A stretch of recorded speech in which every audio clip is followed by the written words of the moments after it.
आपण पाहत आहात सत्य, रोखठोक, निर्भीड बातम्या दाखवणारे न्यूज चॅनल जनहित मराठी न्यूज।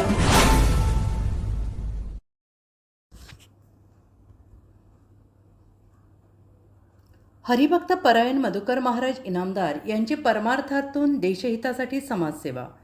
पुनर्निरीक्षण कार्यक्रमासाठी हरिकीर्तनातून मतदारांची केली जागृती। अधिकाऱ्यांना सहकार्य करण्याचे कीर्तनातून केले आवाहन। 2026च्या भारत निवडणूक आयोगाच्या निर्देशानुसार पुनर्निरीक्षण कार्यक्रमाला प्रारंभ करण्यात आला असून 234 BLO हे 1 महिन्यात घरोघरी जाऊन पडताळणी करत आहेत। यामध्ये केज तालुक्यातील 2,10,956 मतदारांची माहिती यावी अद्ययावत करायची आहे। केज येथे SIR कार्यक्रमाअंतर्गत मतदार याद्या पुनर्निरीक्षण आणि अद्यावतीकरण कार्यक्रम उपविभागीय अधिकारी अंबाजोगाई दीपक वजाळे यांच्या हस्ते केज शहरातून सुरुवात झाली आहे।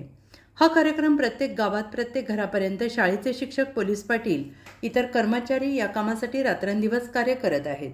परंतु पाहिजे तसा प्रतिसाद जनतेमधून मिळत नसल्याने त्यांनी खंत व्यक्त केली। काल दिनांक 12 जुलै 2026 रोजी येवता येथील पद्मिनीबाई सोनवणे यांच्या वर्षश्राद्धानिमित्त हरिभक्त परायण मधुकर महाराज इनामदार हरिकीर्तन आयोजित करण्यात आले होते। परमार्थ करत हरिभक्त परायण इनामदार महाराज यांनी देशहिताला महत्त्व दिले। सध्या सुरू असलेला राष्ट्रीय कार्यक्रम अर्थात SIR कार्यक्रमाअंतर्गत मतदार यादी पुनर्निरीक्षण आणि अद्यावतीकरण या कार्यक्रमाला सगळ्यांनी सहकार्य करावे तसे त्यांनी सांगितले। यावेळी जनतेला त्यांनी आवाहन केले की SIR कार्यक्रमाअंतर्गत मतदार यादी पुनर्निरीक्षण आणि अद्यावतीकरण कार्यक्रमासाठी आपल्या घरी येणाऱ्या किंवा आपल्याकडे येणाऱ्या अधिकाऱ्यांना वरील कामासाठी सहकार्य करून आपले नाव नोंदणी करून घ्यावे। हा राष्ट्रीय कार्यक्रम असून यात आपले आणि देशाचे हित आहे। तसेच यावेळी हरिभक्त परायण मधुकर महाराज इनामदार यांनी पद्मिनीबाई सोनवणे यांच्या वर्षश्राद्धानिमित्त ठेवलेल्या या हरिकीर्तनातून जमलेल्या श्रोत्यांना सांगितले की या जीवनात सगळ्यांनी आपल्या आईवडिलांना सांभाळा अशी विनंती केली। आईवडील हे सर्वस्व आहेत आणि आईवडिलांची सेवा केल्याने काहीच कमी पडत नाही, याचे ज्वलंत उदाहरण आज आपण पाहत आहोत असे त्यांनी कीर्तनावेळी सांगितले आहे। काय सांगाल महाराज, आज आपण कीर्तनामध्ये मतदारांना एक संदेश दिला आहे, तो काय संदेश होता आणि कसा आपण या मतदार यादीचं सखोल पुनर्निरीक्षण आपल्या राज्यामध्ये चालू आहे।